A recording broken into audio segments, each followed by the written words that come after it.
안녕하세요. 발전소장입니다. 여러분, 여러분의 인간관계는 안녕하십니까?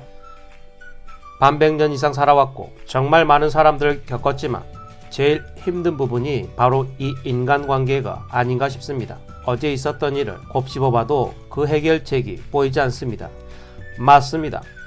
바로 친구 미숙이에게 잘 대해주고 베풀었다고 생각이 드는데 나에게 상처로 돌아옵니다. 이제 중년이 되니 금전적으로 마음적으로 여유가 생겨서 친구 미숙이와 잘 지내보고 싶은데 정말 쉽지가 않습니다. 왜 그러는 것일까요? 맞습니다. 그냥 그렇게 물 흘러가듯이 지내도 됐지만 잘 지내보려고 했던 마음 때문에 사단이 난 것이었습니다. 마음을 조금 바꿨더니 자신감과 진짜 여유가 생겼고 친구 미숙이의 반응에 내 마음이 이제는 더 이상 요동을 치지 않습니다. 잘 지내보려고 애썼던 나의 마음 내면에는 여린 마음과 사람들의 일거수일투족에 마음을 썼던 것입니다. 그래서 오늘 시간에는 중년에 인간관계가 힘들고 상처받은 분들을 위해서 어떻게 하면 우리 발전소장처럼 다른 사람에게 흔들리지 않는 시몬스 같은 사람이 될 수 있는지, 왜 발전소장은 모든 사람들과 잘 지낼 필요가 없다고 생각하는지 그 비법에 대해서 알려드리겠습니다. 자, 그럼 오늘 영상 시작합니다.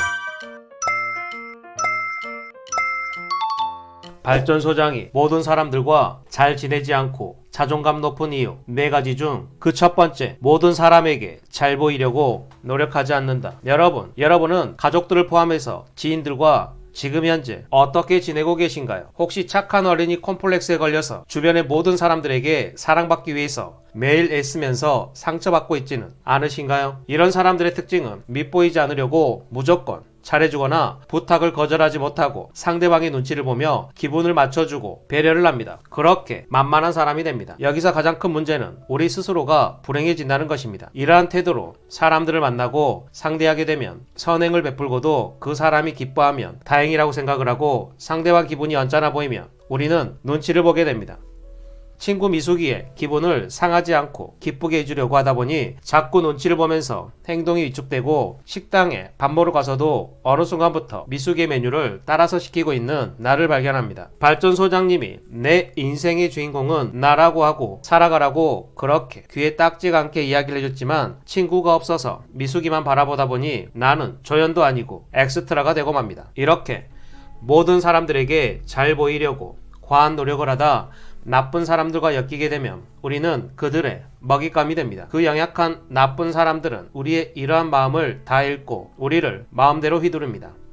그들은 당근과 채찍으로 나를 당나귀 취급을 하면서 조련을 시킵니다. 원래 당당하고 자신감 있던 나의 모습은 온데간데였고 어깨가 축 처진 누가 봐도 자신감 없는 사람으로 전락하고 맙니다. 다른 사람들에게 휘둘리지 않았을 때는 누구를 만나도 편하게 행동하고 여유 있는 미소가 나왔는데 말입니다. 그때는 주위에 친구도 많았고 내가 잘 나갔기 때문에 다른 친구들의 선망의 대상이 되었고 우리는 다른 친구들에게 잘 보일 필요가 없었기 때문에 자연스러운 말과 행동이 나왔던 것입니다. 금전적으로, 마음적으로 여유가 있으니 적당한 선에서 베풀기도 하고 사람들에게 친절함을 베풀고 그렇게 살았고 모든 사람들에게 애쓰지 않았을 것입니다. 친구들과 대화를 해도 자연스럽게 대화에 참여를 했고 내가 하고 싶은 것만 했을 것입니다. 물론 다른 사람들에게 불편함을 주지 않으면서 말입니다. 이렇게 우리 발전소장은 친구들에게 휘둘리지 않고 사람들에게 친절과 배려 있게 행동하지만 사람들에게 잘 보이기 위해서 절대로 애쓰지 않습니다. 여기서 배려란 도와주거나 보살펴 주려고 마음을 쓴다는 말입니다. 배려는 나의 높은 자존감에서 나오는 자연스러운 태도이지 다른 사람에게 잘 보이기 위해서 절대 쓰지 않습니다. 제발 부탁드리는데 남들에게 잘 보이기 위해서 하기 싫은 일을 하고 마음이 불편하면서도 억지로 참고 살지 마시기 바랍니다. 그러한 마음은 결국 여러분들에게 큰 불행으로 돌아갈 것입니다. 상대방은 아무런 데미지가 없이 말입니다. 두 번째, 내가 원하는 사람과 함께 지내라. 여러분, 혹시 우리 구독자 여러분들 중에서 주위에 있는 모든 사람들과 잘 지내고 싶어 하시는 분들이 있으신가요? 혹시 그렇게 지내고 계신다면 여러분의 현재의 상황은 어떠한가요? 모든 분들이 그렇지는 않겠지만 아마 삶이 엉망진창인 분들이 많을 것입니다. 속 깊은 친구 하나 없이 분주하게 바쁠 것입니다. 정신 차려보면 적군도 아군도 아닌 어정쩡한 사람이 되어 있을 것입니다. 학창시절에 이런 적이 있었습니다. 친한 친구들이 있었는데 리더급인 친구들 2명이서 분란이 생겨 약 10명 남짓한 친구들이 5대5로 나뉘게 되었습니다. 그렇게 서로의 세력을 유지하면서 사이가 멀어졌습니다. 저는 다른 친구들과 불편함이 없어서 두루 잘 지냈는데 어느 순간에 양쪽 친구 모두가 저를 멀리하는 것이었습니다. 나중에 알고 보니 제가 양쪽에서 스파이 노릇을 한다는 것이었습니다. 본의 아니게 모든 친구들의 적이 된 적이 있었습니다. 어이가 없었지만 친구들과 잘 지내기 위해서 떡볶이도 많이 사주고 정말 애를 많이 썼는데 결국 용돈만 탕진하고 결국 친구들 사이에서 왕따 겸 호구가 되었습니다. 용돈이 넉넉할 때는 그래도 떡볶이로 친구들의 마음을 얻었지만 결국 용돈이 떨어지니 친구들은 나를 멀리했고 그렇게 저는 멘붕이 왔습니다. 친구들 사이뿐만 아니라 직장에서도 모든 직원들에게 잘 보이기 위해서 애쓰다 보면 넘치는 업무량과 인간관계에 쏟은 에너지 때문에 몸이 녹초가 되어 번아웃 때는 직장인들은 결국 이를 견디지 못하고 퇴사를 하는 경우도 종종 있습니다. 자신은 착한 사람이라고 생각하고 사람들에게 싫은 소리 듣는 게 싫어서 애쓰고 적을 만들지 않기 위해서 썼던 내 에너지가 중년이 되니 소시적과 다르게 몇 달을 못 가고 몸의 에너지가 바닥이 나고 맙니다. 여러분, 그럼 착한 사람이란 어떤 사람일까요? 욕먹지 않는 사람이 착한 사람일까요? 어디서든 보이든 안 보이든 나를 싫어하는 사람은 그냥 나를 씹어댑니다. 우리 미정쌤의 댓글을 통해서 저의 평소의 행실을 유추해 보시면 아시겠지만 저는 못생겼습니다. 하지만 착하고 부지런하고 매너 좋고 유쾌하고 빵도 잘 사주고 긍정적인 마인드의 소유자라서 많은 분들이 좋아해주고 계십니다. 하지만 저의 뒤에서 호박씨를 까는 사람들이 있다고 주위의 사람들의 입을 통해서 가끔 듣기도 합니다. 예전에는 성질머리가 더러워서 바로 쫓아가서 삼자대면을 하고 나에게 그 말을 해준 지인의 입장을 곤란하게 한 적도 많았습니다. 하지만 지금은 그런 악당이 어디에나 꼭 있다는 것을 알고 난 후에는 그냥 그 사람에게 더 매너 있게 잘 대해줍니다. 그랬더니 제 마음이 더 편해지는 것이었습니다. 이래서 나온 말이 원수를 사랑하라 인 것 같습니다. 여기서 원수를 사랑하라 라는 말은 마태복음 5장 44절의 성경의 한 구절입니다. 제 생각에는 원수를 사랑하라는 것은 원수를 갚기 위해 우리 자신을 해치지 말라는 뜻 같습니다. 최근에 시즌1으로 종영한 김은숙 작가의 더 글로리라는 넷플릭스에서 주인공 송혜교의 학창시절 일진들에게 받은 상처와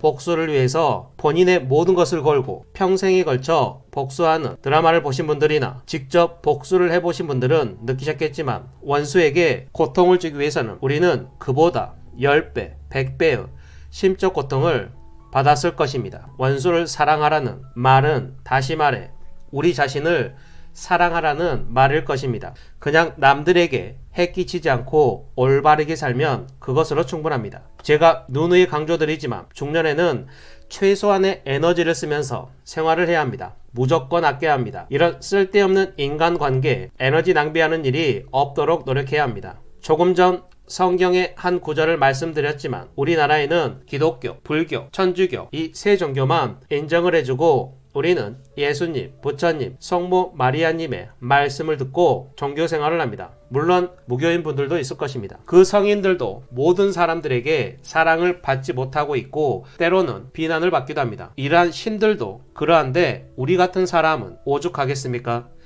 제발 내가 잘못하지 않는 일에 대해서 상대방이 욕을 한다고 자책하는 일이 없어야 할 것입니다. 최근에 제가 이직을 한 직장에서 지금은 퇴사를 하신 직원분은 제 뒷담화를 했습니다. 하지만 저는 그 사람은 그렇게 생각했구나 라고 생각하고 정말 가볍게 넘겼습니다. 왜냐하면 저는 일을 할 때 최선을 다했고 떳떳했기 때문입니다. 하지만 제가 일을 할 때 설렁설렁하거나 요령을 피우면서 했다면 아마 뒤에서 복수의 칼날을 갈았을 것입니다. 멘탈갑은 못돼도 제발 멘탈 을은 되지 말아야 합니다. 모두에게 사랑받을 수 없는 그 근본적인 이유는 바로 이것입니다. 세 번째, 상대방은 나를 싫어할 권리가 있다. 시엄마가 며느리를 싫어하는 이유가 여러 가지가 있습니다. 내 아들을 빼앗아간 것 같아서, 사치가 심해서, 게으름을 피워서 등등 수십 가지의 이유가 있었는데 한 설문조사에서 발표한 조사에서 2위에 대해서 저는 놀랐습니다. 그 이유는 바로 이유 없음이었습니다. 여러분, 상대방이 이유 없이 우리가 싫다는데 그게 잘못된 것일까요? 그 사람의 그 마음을 우리가 통제할 수는 없을 것입니다. 그건 상대방 마음이니까요. 친구 미숙이가 어느 날부터 날 무시하고 대면대면하길래 미숙아 무슨 일 있어? 나한테 서운한 일 있니? 라고 먼저 물어봤지만 미숙이는 아무것도 아니야 라고 하고 대답을 피해서 우리 미정쌤은 며칠 동안 끙끙 앓았습니다. 누군가 나를 싫어하는 것이 싫어서 스트레스 받았던 것입니다. 여러분, 우리는 누군가를 좋아하고 싫어할 권리가 있듯이 상대방도 우리를 좋아하고 싫어할 권리가 있습니다. 이러한 인간관계의 아주 원초적인 원리만 깨우치고 있어도 누군가가 우리를 대놓고 싫어해도 우리는 편안한 마음으로 그 상대방을 대할 수 있을 것입니다. 우리가 먼저 매너를 지켰는데 상대방이 싫은 소리를 했을 때 맞받아치지 말고 미숙이 네 생각은 그렇구나 라고 가볍게 넘기시면 됩니다. 서로의 영역을 침범하지 않는 고수들의 답변입니다. 이렇게 대답을 하면 미숙이는 그냥 혼자서 지랄 발광을 한 것이 됩니다. 주위에 있는 사람 한 명 한 명을 전부 신경 쓰고 잘해준 것이 혹시 내 호박씨를 깔까봐 그런 것이었다면 오늘 내 시엄마처럼 잘해줘도 이유 없이 날 까는 사람들은 꼭 있다는 것을 알아차리고 그 애쓰는 마음 내려놓으시기 바랍니다. 우리 미정쌤은 아시겠지만 저는 16년 동안 단 한 번도 남의 뒷담화를 해본 적은 없습니다. 물론 저도 사람이다 보니 앞담화나 옆담화는 몇 번 깐 적이 있긴 합니다. 하지만 뒤에서는 절대로 까지 않습니다. 비겁하니까요. 친구 미숙이가 혼자서 지랄 발광을 할 때 그냥 가만히 놔두는 게 상책입니다. 나에 대한 비난을 못하게 하거나 맞받아치면 그 기세는 미숙이에게 넘어가게 됩니다. 미정아, 내 입에서 이런 말 안 나오게 나한테 잘 좀 해 라고 말입니다. 그리고선 미정이 네가 그런 마음이 아니었다고 내가 사람들한테 잘 말해줄게 라고 하며 아주 혼자서 북치고 장구치고 다 합니다. 여러분, 예전 영상에서 말씀드렸지만 이런 친구들은 좁쌀로 만든 밥, 즉 좁밥입니다. 그냥 쌀밥 드시기 바랍니다. 예전에 제가 친구들의 세력 다툼에 끼어들지 않기 위해서 노력했지만 결국 피해를 본 것처럼 그때 애쓰고 상처받았던 내 마음이 너무 안타까웠습니다. 물론 지금은 그 친구들 덕분에 그런 나의 마음과 행동 덕분에 모래알 같았던 내 마음이 짱돌이 되었습니다.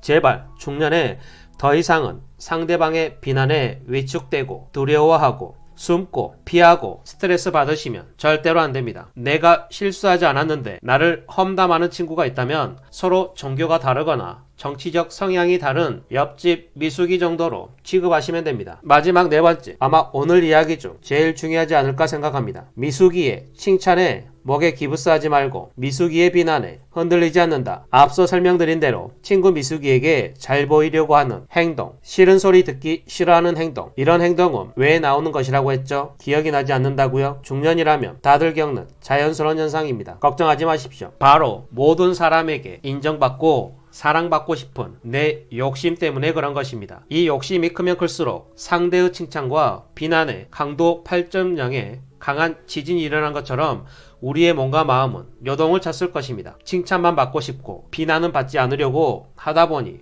어떻게 됐습니까? 불행해지고 인간관계가 무너졌거나 스스로 번아웃이 와서 무너졌을 것입니다. 미숙이는 평소에 책을 읽지 않습니다. 그런데 우연히 읽은 칭찬은 고래도 춤추게 한다라는 책을 읽고 우리 미정쌤을 만나서 매일 써먹습니다. 그렇게 매일 미정쌤에게 밥값을 내게 하고 요리를 잘한다고 칭찬해서 반찬을 얻어먹기만 합니다. 여러분, 타인의 칭찬에 춤추지 않고 타인의 비난에 신경 쓰지 않게 되면 우리 발전소장처럼 흔들리지 않는 시몬스 같은 사람이 될 수 있습니다. 칭찬을 하든 비판을 하든 그건 상대방의 마음이라고 생각을 하고 혹시 상대가 나에 대해서 비난과 비판을 했다면 메모를 해놓고 한가한 시간이나 명상을 할 때 그 부분에 대해서 다시 생각을 해봅니다. 여기서 본인이 놓치고 있었거나 실수한 부분이 있었다면 자기 성찰을 하고 같은 실수를 반복하지 않기 위해서 다짐을 하고 아무리 생각해봐도 잘못한 부분이 없다고 생각이 들면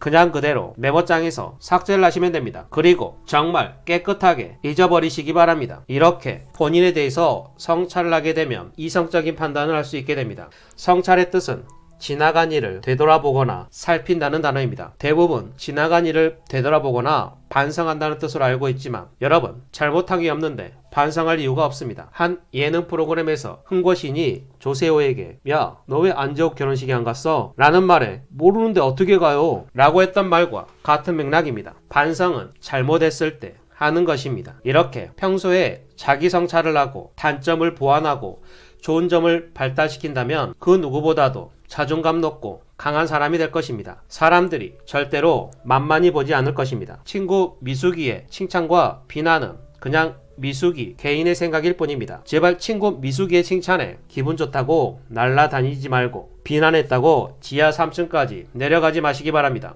내가 배 아파서 낳은 내 새끼들도 가지각색인데 남들이야 오죽하겠습니까? 생김새도 옷 스타일도 생각도 천지 차이입니다.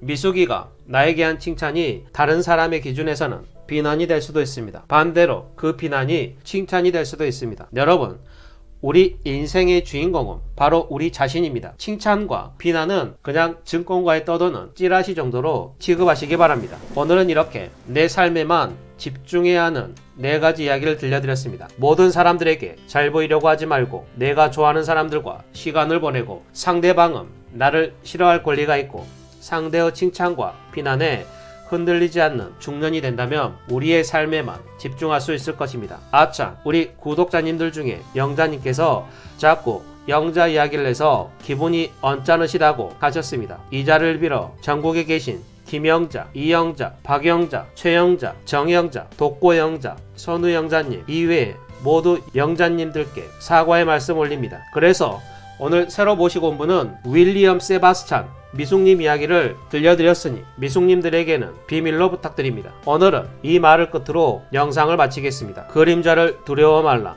그림자란 빛이 어딘가 가까운 곳에서 우리를 비추고 있음을 뜻하는 것이니. 오늘도 긴 영상 끝까지 시청해 주셔서 정말 감사합니다. 오늘 영상이 유익하고 여러분의 삶에 도움이 되셨다면 구독, 좋아요, 알림 설정 부탁드리고 댓글에 발전 소장님은 멘탈 갑인 것 같아요 라고 남겨주시면 제가 멘탈이 센 사람처럼 보일 것입니다.